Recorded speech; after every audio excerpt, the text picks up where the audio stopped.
channel pemantapan materi pada saat ini.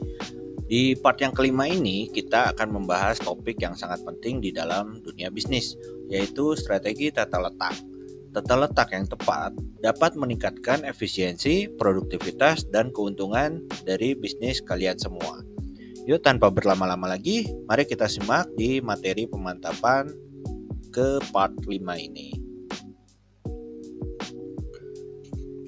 Kali ini kita akan membahas lebih dalam tentang bagaimana sih suatu keputusan tata letak yang strategis dapat menjadi kunci sukses dari bisnis kalian semua. Tujuan strategi tata letak adalah untuk mengembangkan tata letak yang hemat biaya dan efisien sehingga dapat memenuhi kebutuhan kompetitif dari perusahaan. Tata letak yang baik akan membantu memaksimalkan penggunaan ruang, meningkatkan aliran kerja, dan minimalkan pemborosan. Pertimbangan dari desain tata letak, yang pertama, pemanfaatan ruang, peralatan, dan orang.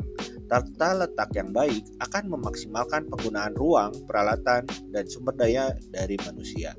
Yang kedua, peningkatan arus informasi, material, ataupun orang. Tata letak yang efisien akan memperlancar aliran informasi, material, dan orang-orang di dalam suatu organisasi. Yang ketiga, peningkatan moral karyawan dan kondisi kerja. Tata letak yang ergonomis dan nyaman akan meningkatkan moral karyawan dan menciptakan lingkungan kerja yang lebih nyaman. Yang keempat, peningkatan interaksi pelanggan ataupun klien. Tata letak yang ramah dan mudah diakses akan meningkatkan interaksi dengan pelanggan dan klien. Yang terakhir, fleksibilitas. Tata letak yang fleksibel dapat dengan mudah disesuaikan dengan perubahan kebutuhan dan teknologi. Pertimbangan tata letak yang baik apa saja?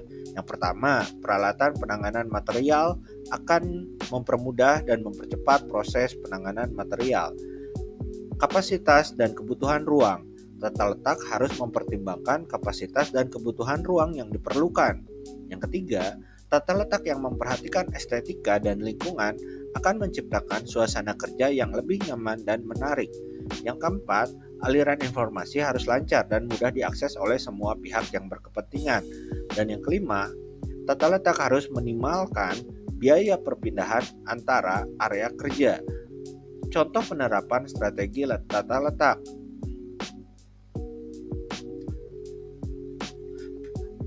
Penerapan tata letak dapat dilakukan di berbagai jenis bisnis seperti kantor, toko retail, gudang, dan pabrik.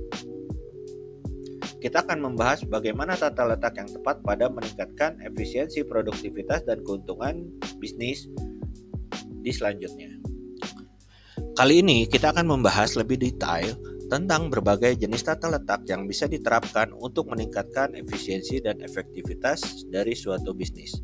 Jenis tata letak yang pertama yaitu office layout, yaitu dengan menempatkan pekerja, peralatan, dan ruang kantor untuk menyediakan pergerakan informasi. Cocok untuk bisnis yang membutuhkan komunikasi dan kolaborasi antar karyawan. Contohnya yaitu kantor ataupun coworking space. Yang kedua, retail layout, yaitu menetapkan ruang rak dan menanggapi perilaku dari suatu pelanggan. Berfokus pada penataan produk dan penempatan rak untuk menarik perhatian pelanggan. Contohnya yaitu toko retail ataupun supermarket. Yang ketiga, warehouse layout, yaitu mengatasi trade-off antara ruang dan penanganan material. Berfokus pada optimalisasi penggunaan ruang gudang dan efisiensi di dalam penanganan material. Contohnya yaitu gudang penyimpanan, pusat distribusi. Yang keempat, fixed position layout, di mana memenuhi persyaratan tata letak proyek besar dan besar seperti kapal dan bangunan. Cocok untuk proyek yang tidak dapat dipindahkan dan membutuhkan tata letak yang disesuaikan dengan kebutuhan proyek. Contohnya proyek konstruksi ataupun pembuatan kapal. Yang berikutnya yaitu process oriented layout, di mana berkaitan dengan produksi bervolume rendah dan bervariatif. Cocok untuk bisnis yang memproduksi berbagai jenis produk dengan volume yang kecil. Contoh yaitu produksi job shop ataupun produksi yang bersifat intermittent. Berikutnya work cell layout, di mana mengatur mesin dan peralatan untuk fokus pada produksi satu produk ataupun sekelompok produk yang terkait. cocok untuk bisnis yang memproduksi produk dengan volume sedang dan membutuhkan efisiensi di dalam proses produksi. Contohnya yaitu pabrik manufacture, industri otomotif. Yang terakhir yaitu product oriented layout, di mana mencari pemanfaatan personel dan mesin terbaik dalam produksi berulang atau berkelanjutan. Cocok untuk bisnis yang memproduksi produk dengan volume besar dan membutuhkan proses produksi yang terstruktur. Contoh yaitu pabrik perakitan, industri elektronik, dan lainnya. Pemilihan jenis tata letak yang tepat harus disesuaikan dengan jenis bisnis, kebutuhan, dan tujuan yang ingin dicapai. Pertimbangkan faktor-faktor seperti aliran kerja, keselamatan, ergonomi, dan biaya. Dengan penggunaan alat bantu seperti software desain tata letak untuk membantu proses perencanaan akan menghasilkan hasil yang efektif dan efisien. Sekarang kita akan membahas lebih detail atau lebih rinci tentang office layout, yaitu tata letak yang khusus dirancang untuk kantor. Office layout adalah pengaturan fisik dari ruangan kerja, peralatan, dan karyawan di dalam suatu kantor, di mana tujuannya yaitu menciptakan lingkungan kerja yang nyaman, aman, dan efisien untuk mendukung pergerakan informasi dan kolaborasi antara karyawan. Prinsip utama office layout yaitu karyawan dengan tugas yang sama atau terkait dikelompokkan bersama untuk mempermudah komunikasi dan kolaborasi. Yang kedua yaitu tata letak kantor harus mempermudah pergerakan informasi antara karyawan dan departemen. Yang ketiga, office layout harus mudah beradaptasi dengan perubahan teknologi dan kebutuhan bisnis. Contoh-contoh untuk penerapan office layout: dengan melihat dari gambar, dapat diketahui bahwasanya ditampilkan gambar tersebut menampilkan berbagai departemen seperti CEO, Chief Marketing Office, Designer Area, Sekretari, Sales Area, Central File, ataupun Accounting.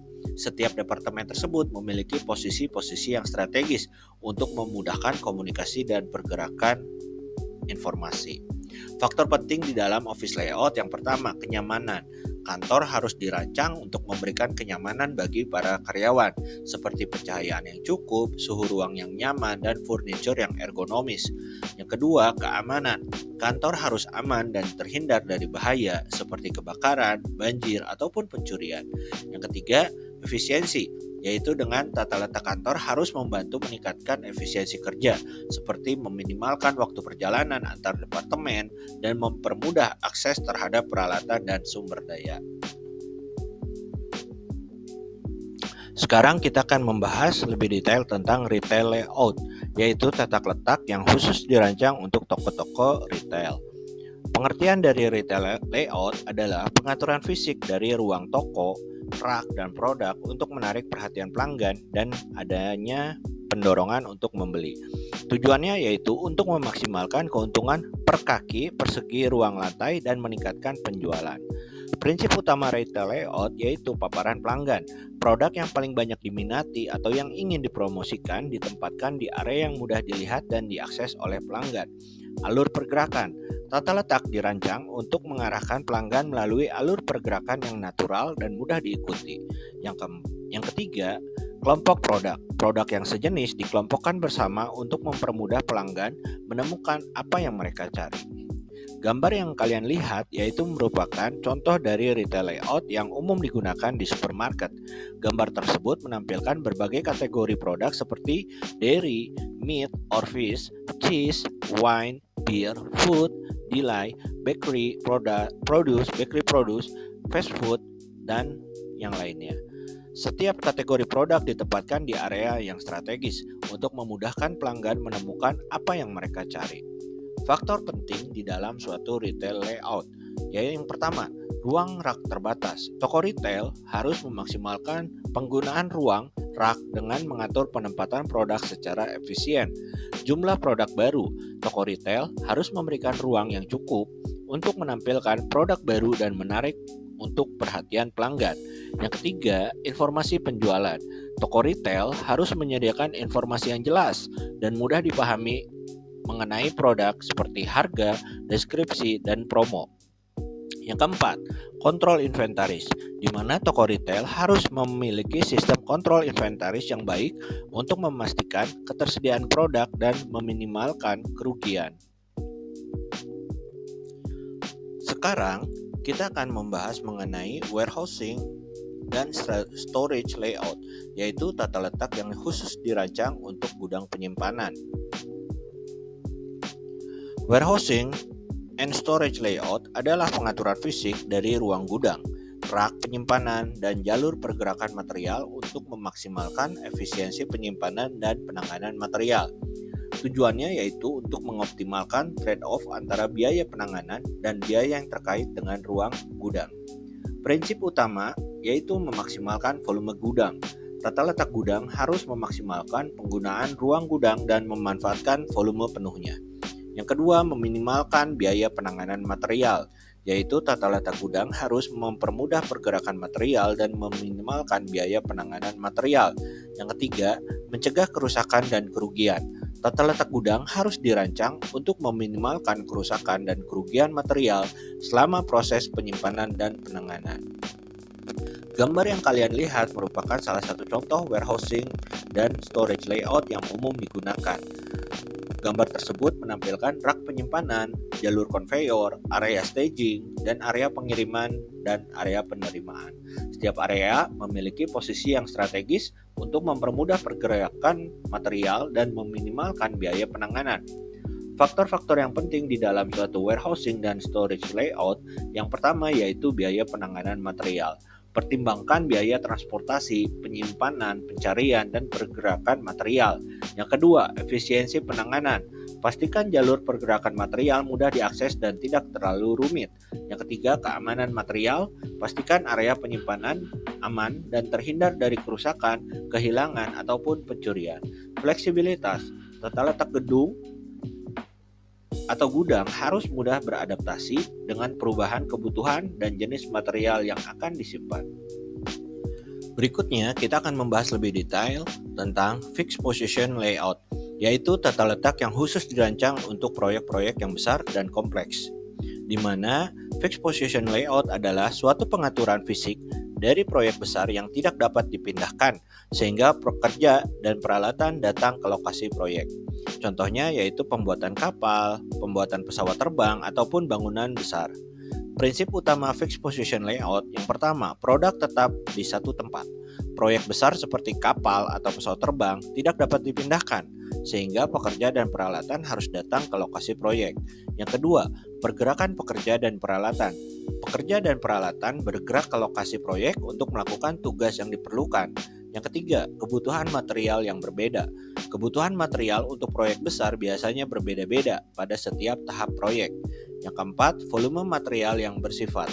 Volume material yang dibutuhkan untuk proyek besar biasanya bersifat besar dan bervariasi. Contoh penerapan fixed position layout dilihat pada gambar yang kalian lihat merupakan suatu fixed position layout yang umum digunakan di dalam pembuatan pesawat terbang. Gambar tersebut menampilkan pesawat terbang yang sedang dirakit di dalam suatu pabrik dengan pekerja dan peralatan yang bergerak di sekitarnya. Faktor-faktor penting di dalam suatu fixed position layout yang pertama yaitu ruang terbatas. Lokasi proyek besar biasanya memiliki ruang yang terbatas sehingga perlu perencanaan yang matang untuk mengatur pergerakan pekerja dan peralatan. Yang kedua, pemanfaatan waktu. Pekerja dan peralatan harus bergerak secara efisien untuk memaksimalkan waktu dan meminimalkan waktu yang terhenti. Koordinasi. Koordinasi yang baik antara pekerja dan tim sangat penting untuk memastikan kelancaran dari suatu proyek tersebut. Dan yang keempat, keamanan. Keamanan pekerja dan peralatan harus menjadi prioritas utama di dalam suatu proyek-proyek besar. Selanjutnya, kita akan membahas lebih detail tentang proses oriented layout, yaitu tata letak yang khusus dirancang untuk proses produksi atau layanan yang fleksibel dan bervariasi. Pengertian dari proses oriented layout yaitu pengaturan fisik dari mesin, peralatan, dan pekerja yang dikelompokkan berdasarkan proses produksi atau layanan yang dilakukan. Tata letak ini cocok untuk bisnis yang memproduksi berbagai macam produk atau layanan dengan volume yang relatif lebih kecil. Kelebihan dari proses oriented layout yaitu yang pertama, fleksibilitas. Tata letak ini sangat fleksibel dan mudah disesuaikan dengan perubahan kebutuhan produksi ataupun layanan. Yang kedua, efisiensi. Tata letak ini dapat meminimalkan waktu dan biaya penanganan material dan pergerakan dari para pekerja. Tantangan dalam proses oriented layout. Yang pertama, penjadwalan. Penjadwalan produksi atau layanan bisa menjadi sulit karena proses yang bervariasi. Biaya penyiapan, penanganan material, dan tenaga kerja bisa menjadi tinggi. Gambar yang kalian lihat merupakan suatu contoh dari proses oriented layout yang umum digunakan di rumah sakit. Gambar tersebut menampilkan berbagai departemen seperti emergency room, surgery, radiologi, laboratori, farmasi, dan billing ataupun exit. Setiap departemen memiliki posisi-posisi yang strategis untuk mempermudah pergerakan pasien dan staf medis, serta meminimalkan waktu dan biaya penanganan. Faktor penting di dalam proses oriented layout. Yang pertama yaitu aliran proses. Pastikan alur proses produksi ataupun layanan mudah diakses dan tidak terlalu rumit. Yang kedua, efisiensi pergerakan. Pertimbangkan jarak dan waktu yang diperlukan untuk pergerakan pekerja dan material. Koordinasi yang baik antara pekerja dan tim sangat penting untuk memastikan kelancaran dari suatu proses. Yang terakhir yaitu keamanan. Keamanan pekerja dan pasien harus menjadi suatu prioritas utama. Kali ini kita akan membahas lebih detail tentang work cell layout, yaitu tata letak yang khusus dirancang untuk meningkatkan efisiensi produksi dengan fokus pada kelompok produk-produk tertentu, di mana pengertiannya yaitu fisik dari orang dan mesin yang dikelompokkan berdasarkan produk atau kelompok produk yang sama. Tujuannya adalah untuk meningkatkan efisiensi produksi, mengurangi waktu henti, dan meningkatkan kualitas dari suatu produk. Prinsip utama work cell layout fokus pada produk. Setiap work cell dirancang untuk memproduksi satu jenis produk atau kelompok produk yang sama. Yang kedua, teknologi kelompok. Teknologi yang digunakan di dalam setiap work cell disesuaikan dengan kebutuhan produksi produk yang dikerjakan. Fleksibilitas. Work cell layout mudah disesuaikan dengan perubahan kebutuhan produksi dan volume dari suatu produksi. Gambar yang kalian lihat menunjukkan contoh dari work cell layout yang umum digunakan di dalam suatu proses produksi. Gambar tersebut menampilkan berbagai work cell yang dihubungkan dengan jalur konveyor. Setiap work cell memiliki pekerja dan mesin yang khusus untuk memproduksi produk-produk tertentu. Keuntungan dari suatu work cell layout yang pertama yaitu efisiensi. Meningkatkan efisiensi produk dengan meminimalkan waktu henti dan pergerakan pekerja. Yang kedua, kualitas. Meningkatkan kualitas produk karena pekerja fokus pada satu jenis produk. Yang ketiga, fleksibilitas. Mudah disesuaikan dengan perubahan kebutuhan dari suatu produksi. Yang keempat, motivasi. Meningkatkan motivasi pekerja karena mereka terlibat dalam seluruh proses produksi. Baik, di bahasan yang terakhir, kita akan membahas lebih detail tentang product oriented layout, yaitu tata letak yang khusus dirancang untuk produksi massal dengan fokus pada satu jenis produk atau kelompok produk yang sama. Pengertian dari product oriented layout adalah pengaturan fisik dari mesin, peralatan, dan pekerja yang dikelompokkan berdasarkan urutan proses produksi produk yang sama. Tata letak ini cocok untuk bisnis yang memproduksi produk dengan volume yang besar dan proses produksi yang terstruktur. Jenis-jenis product oriented layout. Yang pertama, fabrication line. Tata letak ini fokus pada pembuatan komponen produk secara berurutan menggunakan serangkaian mesin. Yang kedua, assembly line. Tata letak ini fokus pada perakitan komponen produk yang telah dibuat sebelumnya dan menjadi produk jadi. Keuntungan dari product oriented layout. Yang pertama, efisiensi. Meningkatkan efisiensi produksi dengan meminimalkan waktu henti dan pergerakan pekerja. Yang kedua, meningkatkan kualitas produk karena proses produksi yang terstruktur. Yang ketiga, meminimalkan biaya variabel per unit dan biaya penanganan material. Yang keempat, mempercepat proses produksi dengan aliran kerja yang terstruktur. Kekurangan dari suatu product oriented layout yang pertama, fleksibilitas, yaitu kurang fleksibel di dalam menyesuaikan dengan perubahan kebutuhan produk atau volume produksi. Yang kedua, membutuhkan volume produksi yang tinggi untuk dikerjakan sehingga tidak efektif. Yang ketiga, yaitu penghentian kerja di satu titik dapat menghambat seluruh proses produksi. Dapat dilihat dari gambar. Gambar tersebut menunjukkan contoh dari product oriented layout yang umum digunakan di dalam industri otomotif. Gambar tersebut menampilkan jalur produksi mobil dengan berbagai mesin dan pekerja yang terstruktur. Setiap tahap produksi dilakukan secara berurutan, mulai dari pembuatan komponen hingga perakitan menjadi suatu mobil jadi.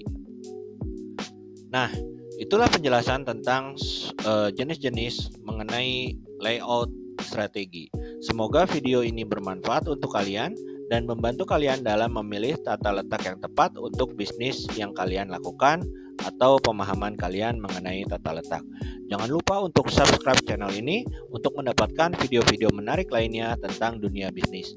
Sampai jumpa di video selanjutnya. Terima kasih.